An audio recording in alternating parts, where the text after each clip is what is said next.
Few perhaps thought that sugar prices would soar to record highs, and that too just as the festival season is about to begin.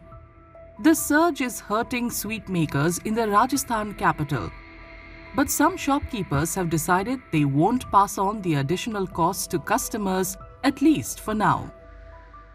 घेवरों में तो sir हमने तो अभी तक क्या है, हम तो नहीं कर पा रहे हैं, लेकिन क्या है बाजार में चीनी 25 रुपए किलो महंगी हो गई नीचे से जो भी है। हमने तो क्या है एकदम 35 किलो के टाइम पे बढ़ी है। हम हमारे ग्राहक को भी ये वोट डालते हैं तो हमारे लिए गलत हो जाता है, हमारी दुकानदारी खराब होती है और कुछ भी नहीं है। मैदा हो गई, बेसन है और उसके अलावा चीनी है, इनकी रेटों में 40% बढ़ गया और बढ़ने के बाद कहीं ना कहीं हमारे को समस्याओं का सामना करना पड़ रहा है। सर प्राइसों का मेंटेन करने का तो एक ही रीज़न है कि कस्टमर हमारा नहीं टूटे और कहीं ना कहीं हमें भी आगे बढ़ना ही होगा क्योंकि हमारे कॉस्टिंग बढ़ रही ज़्यादा, रेटें वही की वही हैं।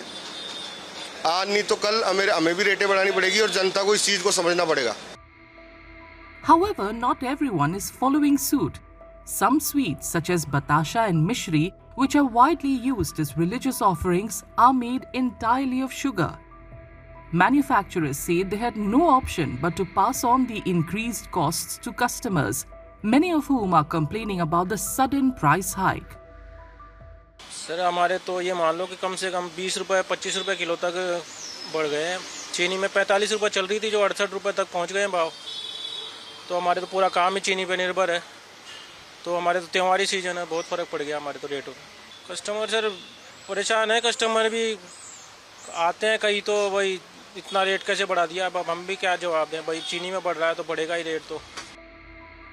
For now, a majority of Jaipur's sweet makers are absorbing the rise in sugar prices in an effort to retain customers during the festive season, which is typically a peak sales period for them. But if sugar prices do not cool soon, the pressure on sellers is likely to be passed on to the consumers.